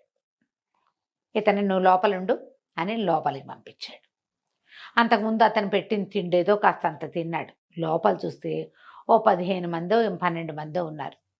అందరూ ఏడుపు గొట్టుగా ఏడుచుకుంటూ కూర్చుని ఉన్నారు అక్కడ. అయ్యో, కాంతపాటి ఇదేమిటి, వీళ్ళు ఎవరు, ఎందుకు ఏడుస్తున్నారు? అందులో ఒకడు బోరమని ఏడుస్తూ, నువ్వు ఇంకొకడికి వచ్చావా ఇక్కడివి, ఇంకోడివి, వీడికి ఆహారం అవ్వటానికి మాతో పాటు అన్నాడు. అనగానే వీడు తెల్లపోయాడు. అదేమిటి, వాడు ఆ మనుషుల్ని తింటాడా అన్నాడు. అనేసరికల్లా అక్కడ ఆ లోపల ఏడుపు కొట్టుబడి చెప్పాడు, వీడు నరరూప రాక్షసుడు, అదే కాదు నరమాంస భక్షకుడు కూడాను. వీడు రోజు ఇక్కడ ఈ పడవల మీద అక్కడ పడవలు పగిలిపోయి ఆ ద్వీపాలు చేరిన వాళ్ళని మోసుకొస్తాడు, వాళ్ళని ఇక్కడ పెడతాడు, రోజుకొకరిని చొప్పును విరుచుకు తింటాడు. ఏదో పెద్ద పడవ పగిలిపోయి బోళ్ళు మంది చేరాము ఇక్కడ, మమ్మల్ని ఒక్కళ్ళని తింటున్నాడు. వాడు తప్పించుకోనివ్వడు, వాడు మనకంటే ఎత్తు, మనకంటే స్పీడ్గా పరిగెత్తాడు, వాడి చేతులు మన కాళ్ళ కంటే పొడుగు. అనేసరికి వీడికి అర్థం కాలే ఏం చేయాలో. ఇది వీడి లోపల కూర్చుని వీళ్ళందరూ కూర్చులం కనుక్కుని మాట్లాడే వాళ్ళంతా ఏడుపు కొట్టు మొహాలాగా ఏడుచుకుంటూనే ఉన్నారు. ఉన్నట్టుండి ఆ కొండరాయి తెరుచుకుని ఆ ఎర్రబట్టలు కట్టుకున్న వాడు లోపలికి వచ్చి వీళ్ళల్లో ఒక మనిషిని ఒడిసి పుచ్చుకుని బయటికి లాక్కెళ్ళి భక్షించి వాడి దారిని వాడు పడుకున్నాడు. పడుకునేసరికి వీడికి ఏం చేయాలో తెలియలే, పారిపోవాలనుంది ఫవారిస్కి. వాళ్ళందరికీ చెప్పాడు, మరి వాడు ఒక్కడు, మీరు 10-12 మంది ఉన్నారు, నేను కూడా ఉన్నా, నేను ఇప్పుడే వచ్చా, నేను బలంగానే ఉన్నా, మీరంటే ఏడ్చేడ్చి 4 రోజుల నుంచి శుష్కించిపోయినారు, నేను అట్లా లేను, నేను తెలివిగా ఉన్నా, పారిపోదాం, సముద్ర తీరానికి చేరే దారి నాకు తెలుసు, నేను అక్కడి నుంచే నడిచి వచ్చాను, నేను నావికుడిని, దారులు మర్చిపోయేవాడిని, ప్రయాణికుడు కాదు, వాళ్ళంతా ప్రయాణికులు, భయపడి చేస్తారు. నావికుడు వేరు, వాళ్ళు ఏంటంటే కష్టాలకు ఎదురెదటం వాళ్ళకి అలవాటు. అవునవును, చుట్టుపక్కల వాతావరణాన్ని చూసుకుంటారు, బట్ ప్రాక్టీస్ ఉంది అని ఎంత చెప్పినా వాళ్ళు వినలే. వాళ్ళు ఎవ్వరూ దానికి ఇచ్చగించలు. ఇంకేముంది, చచ్చిపోవడానికి సిద్ధపడి ఏడ్చుకుంటూ కూర్చుని ఉన్నారు. అయితే ఇతను ఏం చేశాడు, బాగా ఆలోచించి అటు ఇటు చూస్తే ఏవో చిన్న పొన్న సాధనాలు దొరికితే వీడు దానికి ఇంత చిన్న చిన్న తీగలు లాంటివి దొరికితే ఆ 3-4 తీగల్ని మేలేసి ఇట్లా పదునైన ఆయుధాలుగా 2 ఆయుధాలుగా చేసుకున్నాడు. మర్నాడు ఈ కొండరాయి తీసుకుని వాడు లోపల రాగానే ఈ ఫవారీసు ఒక్క ఎగిరి వాడి మీదకి ఎగిరేసి వాడిని సందిటి పట్టి పైకి ఎగబాకి ఆ 2 కళ్ళు పొడిచేశాడు వాడివి. వాడు రక్తం గారుతున్న కళ్ళతోటి వీని కిందకు వదిలేసి ఫవారిస్ని అమ్మోయ్ బాబోయ్ నాయనో అని అరుస్తూ ఉంటే ఈ కొండరాయి తెరుచుంది కదా, తెరుచున్న కొండరాయిలోంచి ఇతను ఎక్కడికి వెళ్ళొచ్చు, ఆ గొర్రెలకి ఒక పెద్ద దొడ్డి లాంటిది ఉంది కదా, ఆ దొడ్లోకి చేరిపోతే ఇవి గొర్రెలు కాకుండా మనుషులు దొరకనప్పుడు వాడు ఏం చేస్తాడట, గొర్రెలు తింటాడు తన దగ్గర ఉండే, వాడు ఆహారం కోసమే అవన్నీ. గొర్రెని తిన్నాక వాటి చర్మాన్ని ఒక మూల పెట్టాడు, కొన్ని గొర్రె చర్మాలు ఉన్నాయి. ఈ ఫవారిస్ ఏం చేశాడు, అంత పరిగెత్తుకుంటూ వెళ్ళి ఆ మూల ఉన్న గొర్రె సంచి చర్మాలు చూడగానే ఓ చర్మాన్ని మీద కప్పుకుని ఆ గొర్రెల మధ్యలో ఉండిపోయాడు. వాడు కళ్ళు నులుపుకుంటూ లోపలికి వచ్చి తెలుసుకున్నాడు ఈ దొడ్లోకి వెళ్ళాల్సిందే కానీ వాడు బయటికి వెళ్ళే వీల్లేదు. ఆ గొర్రెల దొడ్లో చేయి పెట్టి ఇటా తడవటం మొదలుపెట్టాడు. ఒక్కో గొర్రె అని తడివి చూస్తున్నాడు. పట్టుకుంటారు, పడితే వాడు ఎందుకంటే సహజంగా నరమాంస భక్షకులకి ఆహారాన్ని గుర్తుపట్టే తెలివి ఉంటుంది, మనుషుల వాసన పట్టుకుంటారు. తడుతుంటే వీడు దొరకకుండా తప్పించుకున్నాడు. కానీ ఈ గొర్రెల మధ్యలో అట్లా ఇట్లా తప్పించుకుంటున్నాడు. వాడు చేయి చాపినప్పుడల్లా చేతులు తగులుతున్నాయి, గొర్రెలన్నీ అటు ఇటు పరిగెడుతున్నాయి, ఇతను దొరుకుతున్నాడు కానీ తప్పించుకుని చివరికి ఎట్లా దానికి ఒక చిన్న సందు ఉంది, గొర్రె పట్టదు అందులోంచి. వీడు మనిషి కాబట్టి ఇట్ట వంగుతాడు, అందులోంచి దాన్ని తోసుకుని బయటికి రాబోయేసరికి అలా ఆ బందెల దొడ్డి తాలూకు ఇది ఉంటుంది కదా దడి, అది విరిగిపోయి ఓ. వీడు బయటపడ్డాడు. బయటపడంగానే ఎప్పుడైతే ఇట గొర్రె ఒకటి బయటికి దూకినట్టు తెలిసిందో ఆ వాడు కూడా, ఆ రాక్షసుడు కూడా వీడు వెనకాల పడ్డాడు. ఆ నరమాంస భక్షకుడు ఫవారిస్ వెనకాల పడ్డాడు. ఇక ఫవారిసు పరుగు పరుగు పరుగు పరుగు తీసాడు. కానీ వాడు వెనకాల పరిగెత్తుకొచ్చేసాడు. గుడ్డిగానే కళ్ళు లేవు, కానీ కళ్ళు అంతా నెత్తురు గారిపోతోంది. అయినా సరే ఆ మనిషిని వదిలిపెట్టట్ల వాడు. ఒక ఏరు దగ్గర, ఒక ఏరు లాంటిది ఉంది అక్కడ. ఆ ఏరు దగ్గర ఫవారిసు దొరికిపోయాడు. అయ్యో. దొరికిపోతే వాటి గొర్రె బొచ్చు ఉంది కదా, వాడు అట్లా పట్టుకునేసరికల్లా ఇతను ఏం చేశాడు, ఆ బొచ్చులోకి చేతులు దూర్చి ఉంచుకున్నాడు తన మీద. చేతులు బయటికి లాగేశాడు. లాగంగానే ఆ బొచ్చు వెళ్ళి వాడి చేతిలోకి వచ్చేసింది. వీడు ఒక్క ఉదుటిన నో గేట్లో పడిపోయాడు. వాడికి నీళ్లు భయం ఆ రాక్షసుడికి. నీటిలోకి రాడు. నీళ్ళలోకి రాలేక అక్కడి నుంచినే పెద్ద పెద్దగా అరిచాడు, కేకలు పెట్టాడు. ఆ గొర్రె బొచ్చు అంతా చించి ముక్కలు చేసి విసిరేశాడు. ఫవారిస్ మాత్రం దొరకల. ఎందుకంటే అతనికి కనపడుతుంది, వీడికి కనపడదు. అదే కదా తేడా వాళ్ళిద్దరికి. ఎప్పుడైతే ఈ ఏట్లో పడ్డాడో ఇక అక్కడి నుంచి ఈదుకుంటూ ఇంకో పక్కకు పరిగెత్తాడు, వెళ్ళిపోయాడు. ఆ ఏరు దాటేశాడు. ఏటికి యువతల వీడున్నాడు, ఈ నరమాంస భక్షకుడు. ఇక వెళ్ళగా వెళ్ళగా వెళ్ళగా వెళ్ళగా వెళ్ళగా వాడికి ఒక ముసలాయన కనిపించాడు ఈ ఫవారిస్కి. ఎంత ముసలివాడు. ఆ ముసలివాడిని చూసేసరికల్లా ఎటా వచ్చావు ఇక్కడికి అని అడిగాడు. అయితే అక్కడ ఒక నరమాంస భక్షకుడు ఉన్నాడు, వాడి కళ్ళు పొడి చేసి వాడి దగ్గర నుంచి పారిపోయి ఇచ్చాను. అంతకుముందు పడవ సింహం నోట్ల నుంచి బయటకు వచ్చాను. అబ్బో నువ్వు చాలా అదృష్టవంతుడివి, వాడిని తప్పించుకున్నావంటే మరీ తెలివైన వాడివి, దా మా దగ్గర ఉండు, పని చేసి పెడుతూ కానీ నాకు అని పిలిచాడు. పొలంలో పని చెయ్యి, నీకు తిండి పెడతానన్నాడు. సరేనని ఒప్పుకుని వాడి వెనకాల వెళ్తే వాళ్ళింటో కూడా ముగ్గురు మనుషులు ఉన్నారు లోపల. ఓయమ్మ. వాళ్ళు నరమాంస భక్షకులే. అయితే ముసలాడు ఎక్కువ తింటాడు, వాడికి ఒక పెళ్ళం ఉంది ముసిల్ది, అది తిందు. అయితే ఈ ఫవారిస్ ఏం చేశాడు, ఆ ముసలమ్మ దగ్గర చేరి, నీకు కావలసిన పని చేసి పెడతా, నన్ను తిన్నివ్వద్దు, ఆ లోపల ఉన్న వాళ్ళంతా బక్కవాళ్ళు, వాడికి మాంసం తప్పిస్తే ఏం లేదు, నాకు బోల్డ్ అంత తెలివి ఉంది, నీకు పనులు చేసి పెడతానని దానికి పొలం, అక్కడ పొలాలు దున్నటము, గింజలు పాతటము, కాయలు కోయటము, ఇట్లాంటి పనులు చేసి పెట్టాడు. దాంతో ముసలిది సరేనని వీడిని నా దగ్గర నుంచి, వీడిని తినడానికి వల్ల కాదని మొగుడిని గట్టిగా చేసి పెట్టింది. సరే, అక్కడ కాస్త కొంచెం టైం కలిసి వచ్చింది కదా, వీడు మెల్లిగా అక్కడ అలవాటు పడ్డం మొదలుపెట్టాడు. రోజు పొలంలోకి వెళ్ళి అవి ఇవి తేవటం చేసి ఒకసారి ఏం చేశాడు, ఒక తేనె పట్టును చూశాడు. తేనె పట్టును చూసి, ఓ ఇంత తేనెని ఇంత చుక్కలు పడుతుంటే ఒక చిన్న ఆకు దున్నెలోకి పట్టి తీసుకొచ్చి సాయంత్రం ఆ ముసలమ్మకి రుచి చూపించాడు. తన జీవితంలో ఎరగదు తేనె రుచి. ఎప్పుడైతే తేనె చూసిందో, ఆహాహా ఎంత బాగుంది ఎంత బాగుంది, పట్టుకురా పట్టుకురా, ఇది పట్టరా అంటే, ఇది నా ఒకటితోటి అవుతుంది అనుకున్నావా, ఇద్దరు మనుషులు కావాలి, దానికి ఇద్దరు కావాలి, ఇవి ఉన్నది కాదు, పొద్దునుంచి సాయంత్రం దాకా పడుతుంది, దీన్ని అక్కడెక్కడో ఇంకా ఉండుంటే, ఒక తేనె తుట్టు ఇక్కడ ఉందంటే దీనికి అవతలగా దిక్కులు చెప్తాడు, ఆ దిక్కుల్లో ఇంకా ఎక్కువ ఉంటుంది, అక్కడికి వెళ్ళాలి, ఈ తాతని నాతో ఇచ్చి పంపించు, నేను చేస్తాను అన్నాడు. అనేసరికి సరే ఒప్పుకుంటే సరే వాళ్ళ దగ్గర కొన్ని కత్తి కటారు సామాన్లు అన్నీ ఉన్నాయి. వాళ్ళు మొదటంతా వీడికి తాడు కట్టి తిప్పేవాళ్ళు, ఫవారిస్కి తాడు కట్టి వాడు ఆ తాడు ఉన్నంత మేరే తిరిగేలాగా. కొంచెం నమ్మకం వచ్చాక వదిలిపెట్టారు. ఇప్పుడు ఏం చేశాడు, ఈ ముసలాన్ని వెంట పెట్టుకుని ఎక్కడికో తీసుకుపోయాడు. తీసుకెళ్ళి ఓ చోట తేనె పట్లు చూపించి, కొంచెం తేనె రుచి చూపించి, వాడిని చెట్టు కట్టేసి, నువ్వు ఇక్కడే ఉండు, నేను మళ్ళీ వస్తానని ఆ కొండ మీద నుంచి కిందకి దిగెళ్ళిపోయాడు సముద్ర తీరంలోకి. ఇక ముసలివాడు ఆ కొండ దిగి వచ్చి తన వెంబడబడి తన పట్టుకునే ఛాన్స్ లేదు.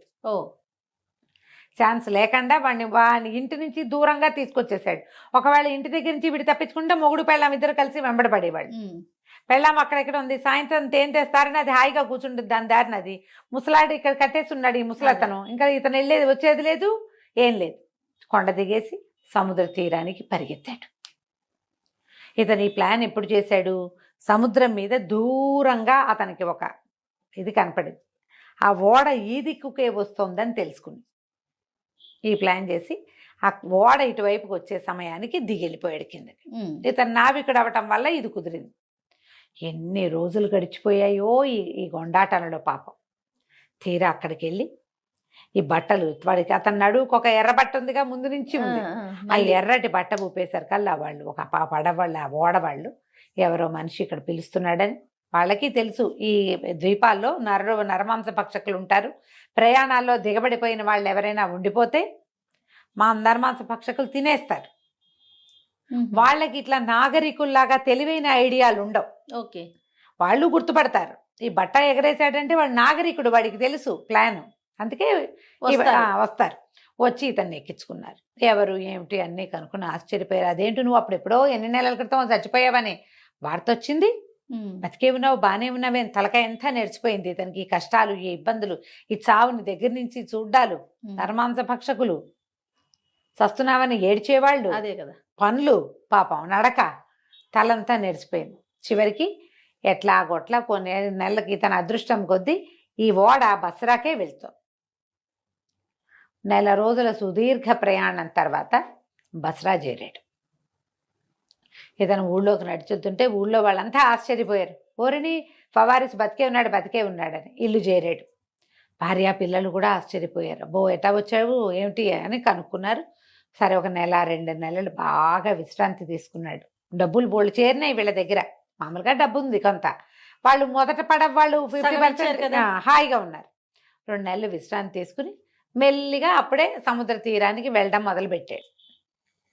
ఒకనాడు ఈ తలకాయ నేర్చిపోయింది. మొదట అతను ఎట్లా ఉండేవాడు, హట్టాకట్టగా పైలా పచ్చీస్గా జమాన్ లాగా మంచి హటాకట్టగా ఉండేవాడు. మ్మ్. తలకాయ నల్లగా ఉండేది.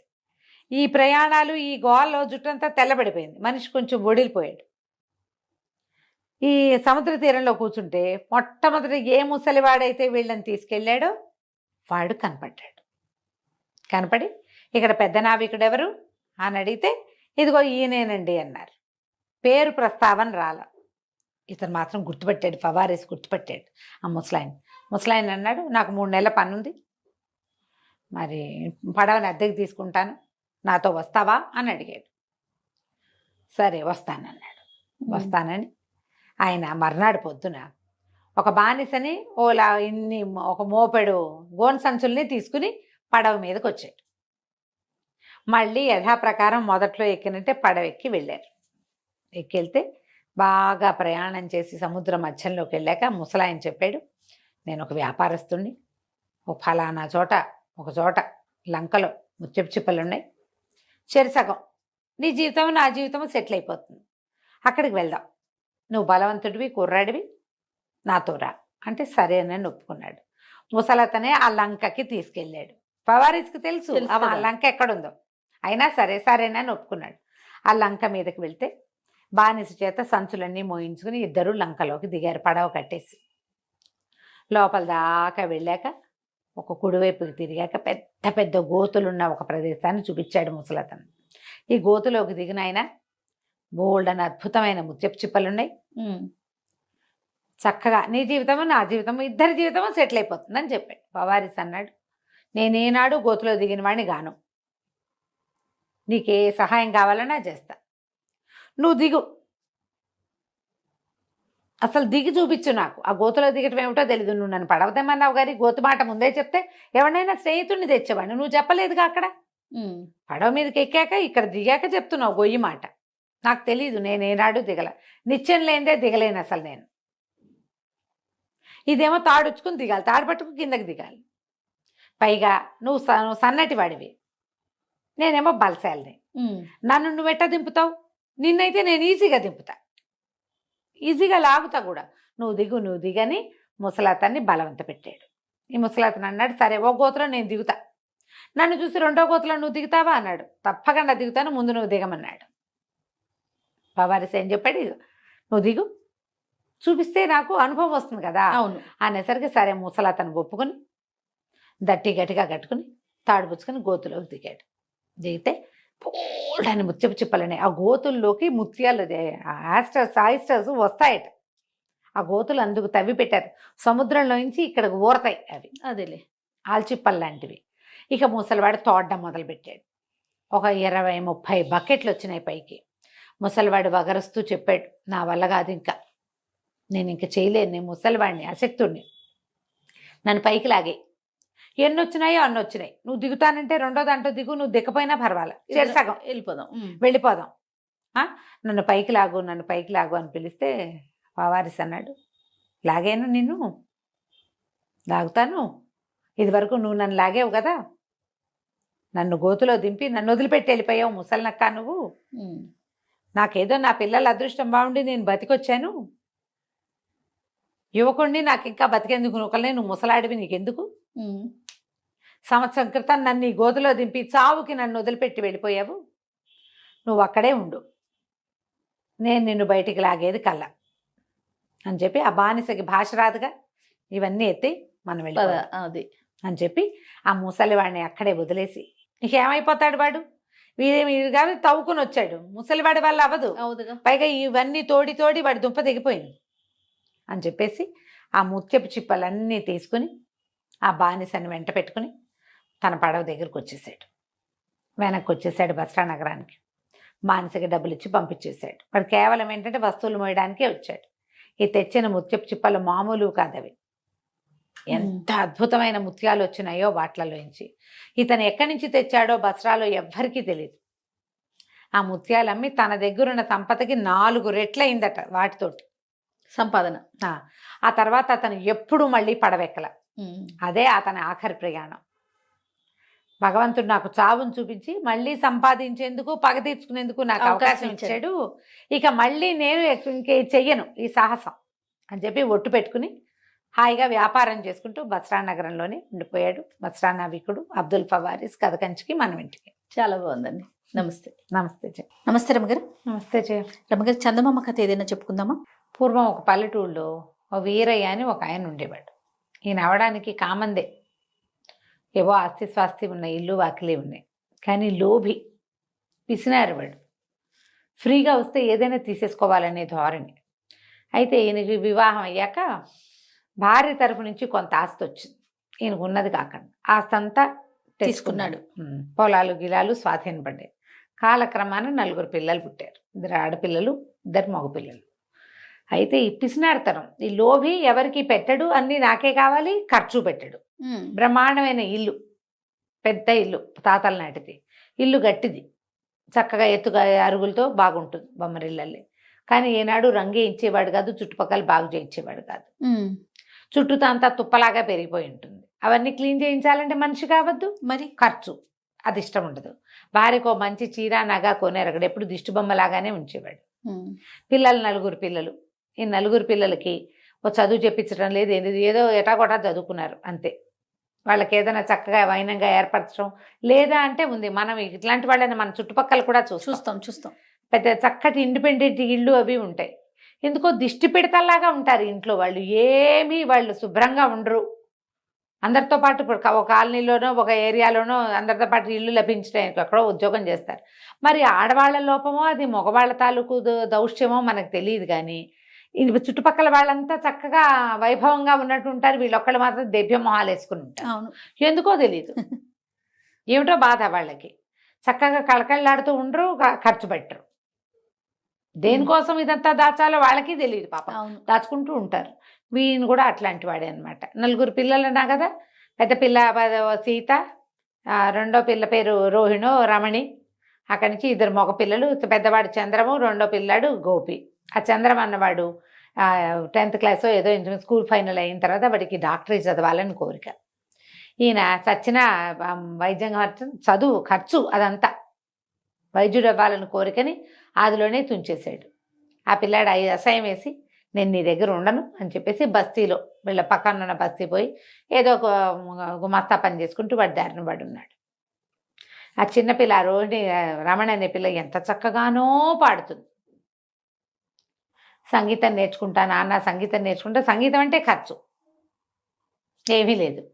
ఇంట్లో కూర్చోబెట్టారు, ఏదో బడిలోకి వెళ్ళొస్తుంటుంది. చిన్నపిల్లాడు ఇంకా బడికి వెళ్తున్నాడు. ఆ పెద్ద పిల్ల సీతకు 18 ఏళ్ళు 17 ఏళ్ళు ఉంటాయి. పిల్లకి పెళ్ళిడు వచ్చేసింది. పెళ్లి సంబంధం అంటే పెళ్ళంటే ఖర్చు కదా, ఏదైనా నగా నాణ్యం చేయించాలి, ఏమీ లేదు. ఆవిడ దొడ్లో ఏవో 4 గొడ్లు ఉంటే జాగ్రత్తగా ఆ గొడ్ల పాలు తీసి జాగ్రత్తగా పిడకలు అవి చేసి ఎట్లా గొట్లా పిల్లలకి ఏదో కాస్త గుడ్డ పాత ఏర్పాటు చేసుకునేది. ఈయన అంతసేపు సాడిపాయించడం. పక్క ఊళ్ళో వరదలు వస్తే ఈయన పోయి ఆ వరదలో కొట్టుకొచ్చిన కోళ్ళు మేకలు అన్నీ పుచ్చుకుని తెచ్చుకున్నాడు. అలాంటి వాడు అనమాట. లోభత్వం, వదలలేని తనం అన్నమాట. తను చేసే పనులన్నిటికీ సహాయంగా ఉండటం కోసం రాముడని ఒక కుర్రాన్ని పెట్టుకున్నాడు. వాడు అనేవాడు, ఎందుకండి ఈ దొడ్డంతా ఇలా దరిద్రంగా ఉంది, శుభ్రంగా 2 మనుషులు కేకేసుకుని నీట్గా చేయించుకుంటే కూరగాయల మొక్కలు పెట్టుకున్న కూర ఖర్చు వెళ్ళిపోతుంది మనకి, అంతే. చుట్టుపక్కల కూడా అమ్మేసుకోవచ్చు శుభ్రంగా పాదులు అవి పెడితే అంటే, ఒరే నువ్వు 10 రూపాయలు ఖర్చు పెట్టి 3 రూపాయలు లాభం చూపిస్తావురా నువ్వు, ఇదంతా తీయటానికి ఎంత పని, ఎంత ఖర్చు, రేపు వచ్చే రాబడి ఆయన కనపడదు, ఇప్పుడు ఖర్చు ఒకటే కనిపిస్తుంది. అలాంటి వాళ్ళు ఉంటారు కదా, ఏమీ చేయనివాడు. ఆ రాముడికి పిచ్చెత్తి లేచిపోదామని ఉండేది వాడికి, ఇక్కడి నుంచి వెళ్ళిపోదామని. కానీ పాపం ఆ వీళ్ళని చూసి ఇంట్లో వాళ్ళని చూసి ఆగిపోయేవాడు. ఆ సీతకి వీడంటే మనసు, ఈ రాముడు అంటే.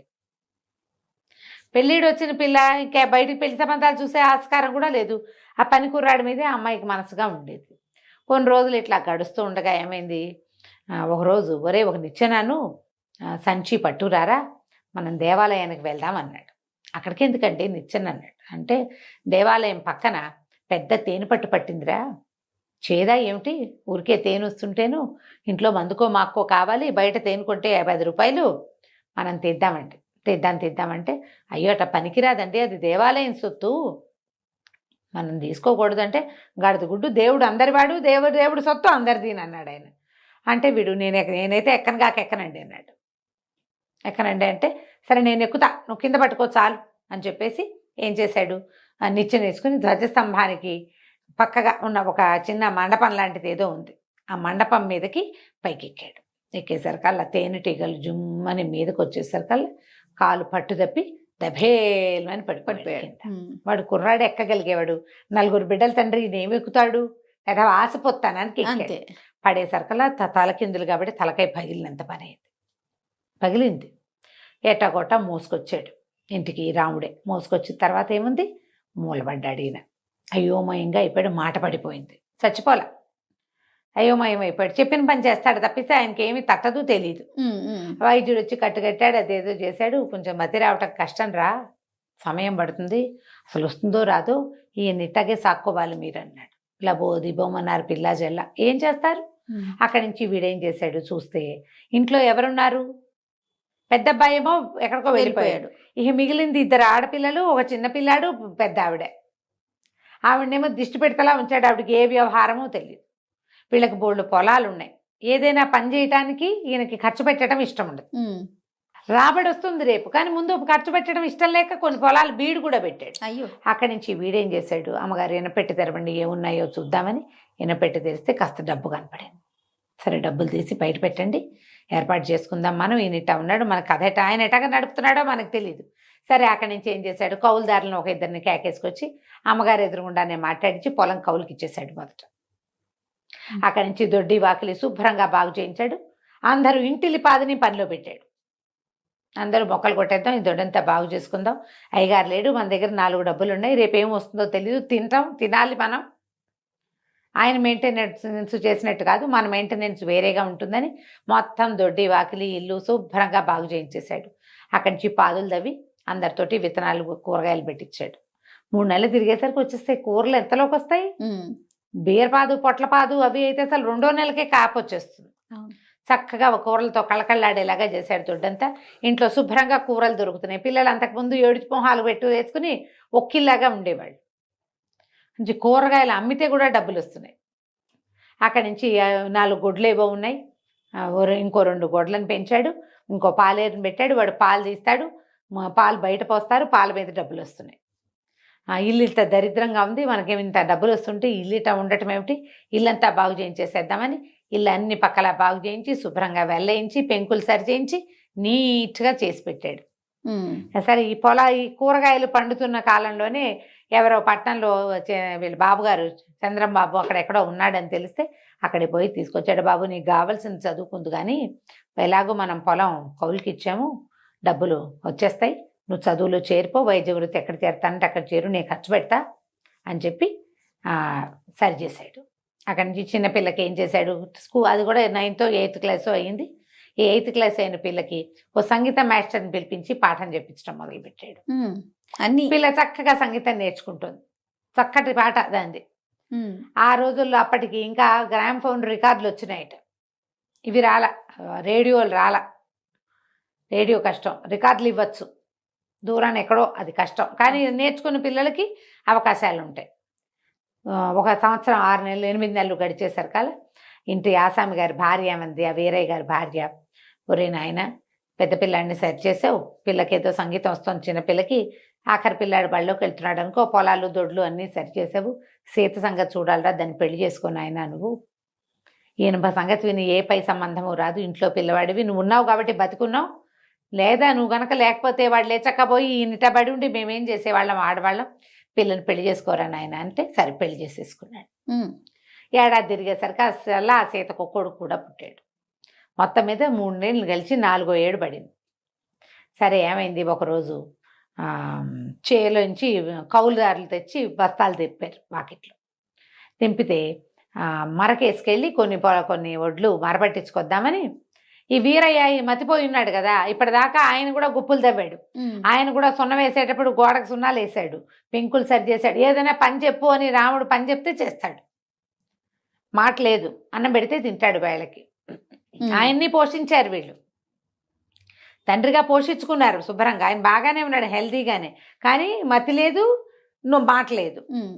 సరే ఏం చేశాడు, ఈ బస్తాలు ఈ వీరయ్యని పట్టండి అయ్యగారు అని సాయం పట్టించి ఒక 20 బస్తాలు బండికేసాడు. బండికేసి పైన కూర్చోండి నొగ మీద, మనం వెళ్ళి మరకెళ్ళి పట్టించుకుందాం, పిండి మర ఆడిస్తారు కదా ఈ ధాన్యాన్ని, అప్పటికి మరలు వచ్చినాయి. మరకేసుకెళ్తుంటే ఏమైంది, ఆ పై బస్తా ఎట్లాగో కదిలిపోయి ఈ వీరయ్య గారు కాస్త బండి మించి దబేల్మని కింద పడ్డాడు. పడ్డం అది ఎక్కడ పడ్డాడు, బాగా దేవాలయానికి ఎక్కడో అవతల, అది ఎక్కడి నుంచి మన మర నుంచి తిరిగి వచ్చేటప్పుడు బియ్యం వేసుకొచ్చేటప్పుడు పడిపోయాడు. పిండి మర నుంచి, ఆ పిండి మర అనకూడదు, ధాన్యం మర నుంచి వచ్చేటప్పుడు పడ్డాడు. సరే లేవదీసరికల్ ఆయన అన్నాడు, ఒరే తేంటికలు కుట్టేస్తున్నాయి రా బాగాను అన్నాడు, మాట వచ్చేసింది. సరే అన్నాక ఇది మరీ ఎత్తురా, ఇంత ఎత్తు నుంచి పడినా దెబ్బ తగలే సుమి అని అటు ఇటు చూసి తను గుళ్ళో లేదని తెలిసింది. ఎక్కడున్నాను రా మనం అన్నాడు. ఎక్కడో ఉన్నానులేండి, బండి ఎక్కండి ఇంటికి వెళ్దామన్నాడు. బండి ఎక్కండి ఇంటికి వెళ్దామంటున్న వాడు 4 ఏళ్ల క్రితం రాముడు కాదు వీడు, అప్పటికి లేలేత నువ్వు మీసాలవాడు ఇప్పుడు కొంచెం బలిసాడు. ఏమిటి ఒక్క పూటలో వీడు ఇలా మారిపోయాడు అనిపించింది ఆయనకి. బండి ఎక్కాడు, ఎక్కిన తర్వాత ఏమిట్రా ఇవి అని ముట్టుకున్నాడు. బియ్యం లేండి అన్నాడు. ఇన్నోటి బియ్యం ఎవరికి రా అన్నాడు. మనకేనండి అన్నాడు. ఇన్ని బియ్యం తింటామా, 20 బస్తాలు వేసుకెళ్ళారు, ఏ 10 బస్తాలో వస్తాయి కదా వడ్లు బియ్యము, ఈ బస్తాలు 10 ఏం చేస్తారు వీళ్ళు, కావేసి పెట్టుకుంటారు, దాస్తారు, పాత్ర చేసేసి బియ్యం పాత్రలో పోసి మూత పెట్టుకుంటే ఒక్కోసారి కొత్త బియ్యం వాడుకునే లోపల పాత బియ్యం పాత పడిపోతుంది. ఎన్ని బియ్యం తినేస్తామా, ఎన్ని బియ్యం పట్టించామా మనం అని కేకలు పెట్టాడు. ఇంటికి వెళ్ళి చూద్దాంలేండి అన్నాడు. ఇంటి వైపుకి తిప్పేశాడు బండి. తిప్పితే వాకిట్లోకి వెళ్తుంటే ఎవరిల్లురా లోగిలి ఎంతో బాగుంది ముచ్చటగా ఉంది అన్నాడు. మన ఇల్లేనండి అన్నాడు. ఆయన అడుగుతున్నాడు, మన ఇల్లు ఏమిట్రా, మన ఇంటికి ఈ రంగులు ఎవరు వేయించారు అంటే అవి వేయించుకున్నానులేండి. అక్కడి నుంచి వాకిట్లో ఆ సీత పిల్లాడిని ఎత్తుకుని అన్నం పెడుతుంది. ఎవరో అమ్మాయిలాగా ఉందిరా, ఎవరమ్మాయో ఎవరో పెద్దింటి ఆడపడుచులాగా ఉంది, పిల్లాడు కూడా ఉన్నాడు బాగున్నాడు రోయ్ అన్నాడు.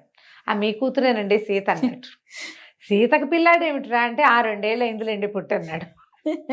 అక్కడి నుంచి గుమ్మలో దిగ్గానే లోపల నుంచి సంగీతం వినపడుతుంది.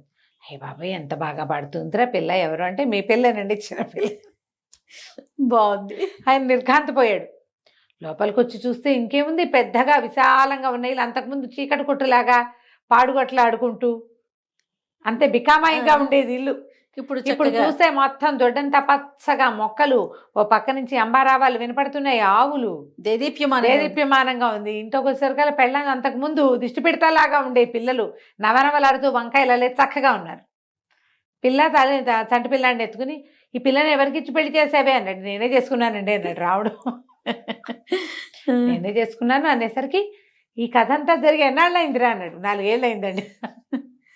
4 ఏళ్ళు నేనేమయ్యాను అంటే మెల్లిగా భార్య దగ్గర కూర్చుని దేవాలయంలో తేనె పట్టడానికి వెళ్ళిన రోజున పడిపోయారు, మీకు మతిపోయింది, వాడే ఇల్లంతా సంభాళించాడు, పిల్లని పెళ్లి చేసుకున్నాడు, పెద్ద పిల్లాడు వైద్యం చదువుకుంటున్నాడు, 4వ సంవత్సరంలో ఉన్నాడు, ఇంకో 2 ఏళ్ళు చదివితే వాడు వైద్యుడు అయిపోతాడు, ఇగో ఈ పిల్లని పెళ్లి చేసుకున్నాడు, దానికి సంగీతం చెప్పిస్తున్నాడు, వచ్చే సంవత్సరం దాన్ని ఎక్కడికో పై దేశం తీసుకెళ్ళి పాటలు పాడిస్తారట అని చెప్పి దీన్ని మాట్లాడకుండా ఉండిపోయాడు. తర్వాత ఇంక ఇంటి పెత్తనం అడగల, వాడే బాగా చేస్తున్నాడు, అర్థమైపోయింది ఆయన. తనకు అన్నీ ఉన్నా తను ఏనాడు అనుభవించల. అప్పుడు ఆయనకి మొహం కడుక్కుంటే అద్దంలోకి చూస్తే తెలిసింది, అద్దంలో కనపడే మనిషి తను కాదు, వాడెవడో.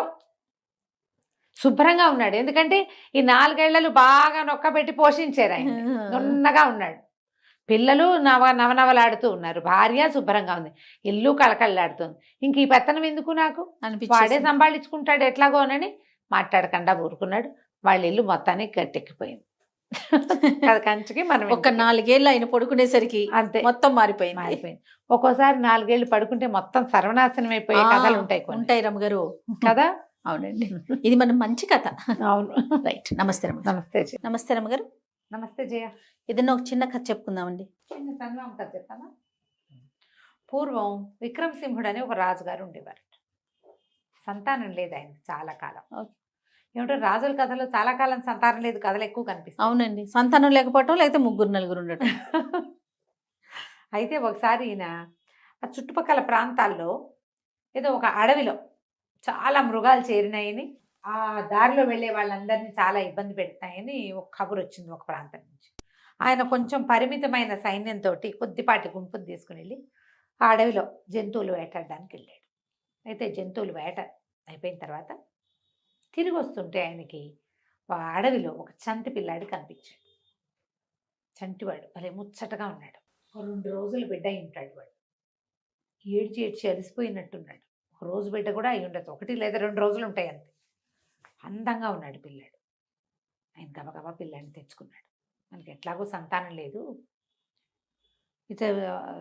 జంతువులు ఉన్న చోట అసలు వీడు ఎట్టా బతుకున్నాడో, ఎప్పుడు వదిలిపెట్టబడ్డాడో, ఎవరు వదిలేశారో, ఎవరి పిల్లాడో తెలియదు. ఇక ఎవరైనా సరే భగవంతుడు ఇచ్చిన బిడ్డగా భావించి జయసింహుడు అని పేరు పెట్టి చక్కగా పెంచుకున్నాడు. పిల్లాడు చాలా తెలివైనవాడు, చాలా చురుకైనవాడు, పరాక్రమవంతుడైన పిల్లాడుగా మారేటివాడు. పిల్లాడికి ఒక 4 ఏళ్ళు వచ్చాక 5 ఏళ్ళు అప్పుడు ఈయన రాణి గర్భవతి అయింది. మామూలుగా మనం ఇలా పెంచుకుంటున్నప్పుడు ఆ పిల్లల్ని చూసిన సంతోషంలో వీళ్ళకి హార్మోన్స్ అన్ని నార్మల్, ఇంకా తమకు పిల్లలు లేరు అన్న యావ ఉండదు వాళ్ళకి. అవునవును, ఆటోమేటిక్గా శరీరం చక్కబడుతుంది. యావ టెన్షన్ వల్ల ఇంకా ప్రెగ్నెన్సీ రాలేదు రాలేదు రాలేదు అనే భావాల్లో ఉన్నారంటే రాదు. వాళ్ళు స్థిమితంగా ఉంటే, దాని గురించి పట్టించుకోకుండా ఉంటే హార్మోన్స్ తాపీగా పనిచేస్తాయి, ప్రెషర్ డెవలప్ కాదు లోపల. మనం చాలా మంది ఇప్పుడు కూడా చూస్తాం, మన ఫ్రెండ్స్ లో కూడా పిల్లల్ని పెంచుకున్నాక వాళ్ళ పిల్లలు పుడతారు. నేను చాలా మంది చూశాను అట్లా. అయితే ఏమైంది, ఈయనకి మళ్ళీ ఒక కుమారుడు కలిగాడు. వీడి పేరు విజయసింహుడు అని పెట్టారు. బాగుంది. జయసింహుడు విజయసింహుడు. జయసింహుడు మంచి పరాక్రమవంతుడు, అన్నీ నేర్చుకునేవాడు. విజయసింహుడు కూడా నేర్చుకునేవాడు, కానీ కొంచెం క్రికెట్ పిల్లాడు. వాడికి తాను ఇంపార్టెంట్ కాదు, వాడే నాన్నకి ఇంపార్టెంట్ ఏమోనని అనిపించేది. అలాంటి కాంప్లెక్స్లు డెవలప్ అయితే పిల్లలు ఏమి నేర్చుకోరు సరిగ్గా, ఇక నేర్పు మీద ఉండదు. అవునవును, తన అవకాశం వాడు లాగేసుకుంటున్నాడనే ఫీలింగ్స్ తోటే డెవలప్ అయ్యాడు, అలాగే పెరిగాడు. అయితే వీళ్ళిద్దరూ, వీడు పెద్దపై యుక్త వయసుకు వచ్చాక రాజుగారు కొంచెం పెద్దవాడు వేయడానికి, అప్పటికే లేట్ ఇష్యూ. ఆయన పెద్దవాడు, ఆయనకి రాజును పట్టాభిషేకం చేయాలి పిల్లలకి అని ఉంది, కానీ ఎవరికి చెయ్యాలి? పెద్ద పిల్లాడు జయసింహుడు బాగున్నాడు, కానీ అతను మన సొంత బిడ్డ కాదు, ఎవరి పిల్లాడో కూడా తెలియదు, దొరికిన బిడ్డ. మరి రెండో పిల్లాడంటే వీడేమో ఇంకా ఏమీ నేర్చుకున్నవాడు కాదు, కానీ రాచరక్తం ఉంది వాడి శరీరంలో.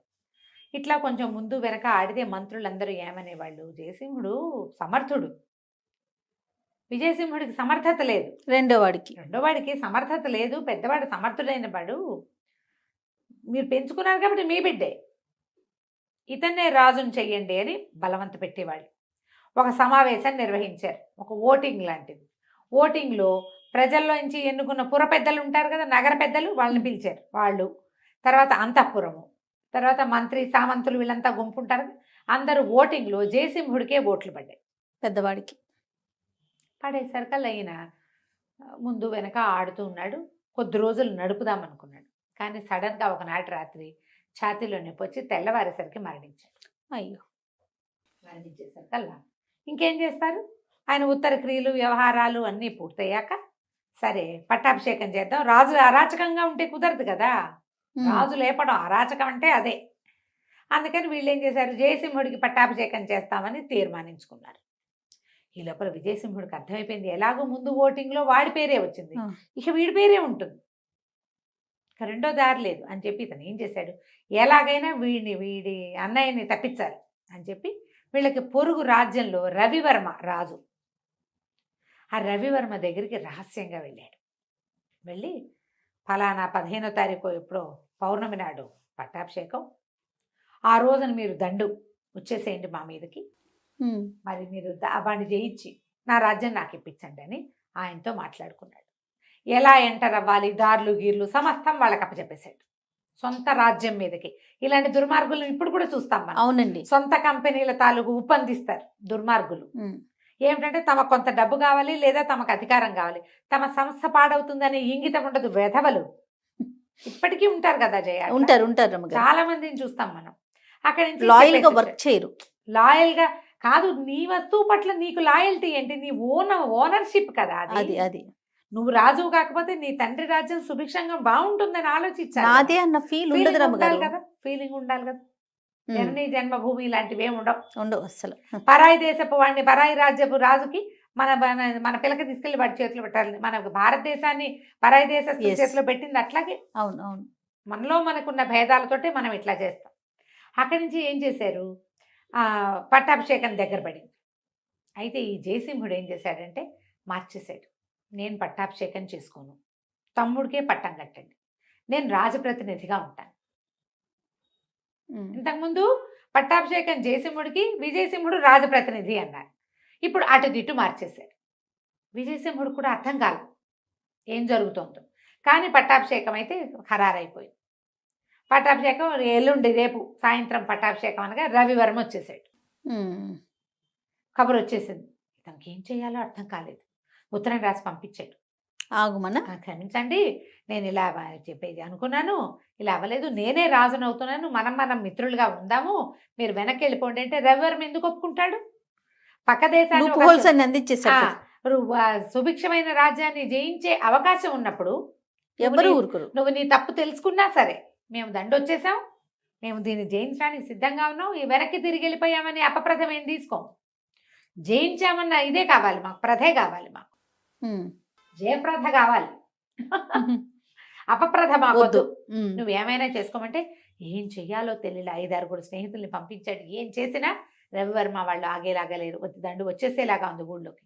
ఇంకేమీ చెయ్యలేక ఈ విజయసింహుడు ఏం చేశాడంటే, అన్నయ్య కాళ్ళు పట్టుకుని నన్ను క్షమించు, నేను ఈ పని చేశాను, వాళ్ళు రెడీగా ఉన్నారు. మళ్ళీ పైగా ఇప్పుడు ప్రజలేమో అందరూ పట్టాభిషేకం హడావిడిలో ఉండి, వీళ్ళంతా ఎవ్వరు సైనికులు, ఎవరికి ఏమీ ట్రైనింగ్ లేదు, ఏమీ లేదు, సిద్ధంగా లేరు. వీళ్ళు ఈ ఏర్పాట్ల సెలబ్రేషన్స్ మూడ్లో ఉన్నారు మొత్తం అంతా. ఆ, వాళ్ళు వీళ్ళు కూడా. నెల క్రితం రాజుగారు చనిపోయాడు, 2 నెలల క్రితము. అప్పుడంతా మార్నింగ్ చేశారు, విషాదంలో ఉన్నారు. ఇప్పుడు పట్టాభిషేకం చేసే అవకాశం వస్తే రాజును కొలుచుకునే అవకాశాన్ని ఎవరు కోల్పోరు. అవును. గందరగోళంగా ఉంది పట్టణం అంతా.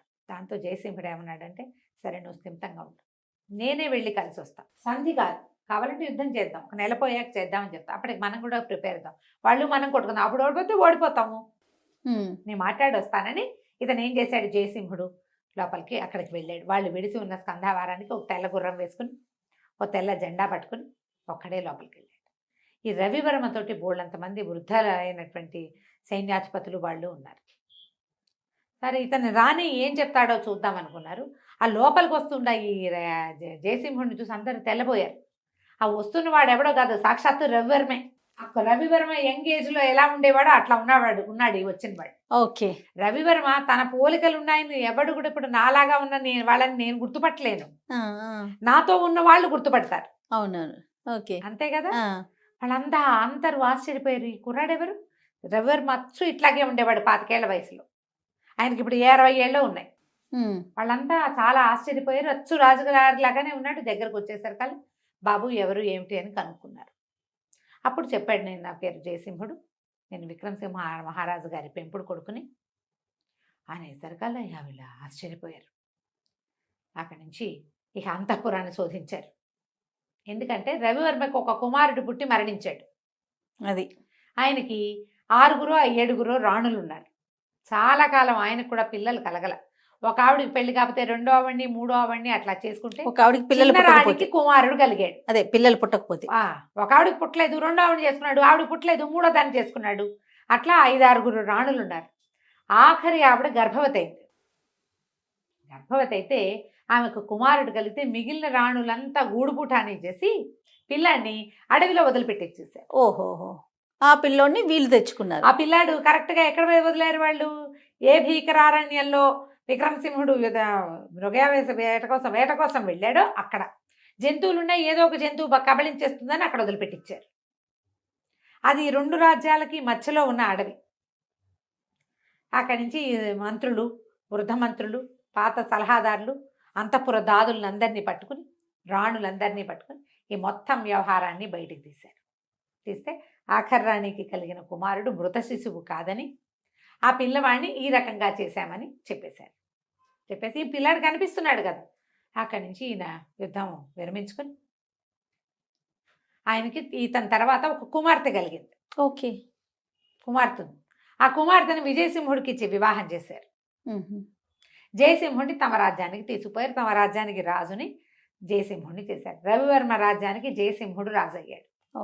విక్రమసింహుడు తన తండ్రి రాజ్యాన్ని తనే ఏలుకున్నాడు. ఆ రవివర్మ తాలూకు కుమార్తెని వివాహం చేసుకుని వాళ్ళకి అల్లుడుగా వాళ్ళ సహాయ సహకారాలతోటి మొత్తానికి రాజ్యం చేసుకున్నాడు. కంచికి మనం ఇంటికి. బా సూపర్, బాగుంది, టేస్ట్ బాగుంది కదా. చాలా బాగుందండి. నమస్తే రమ్మగారు. నమస్తే.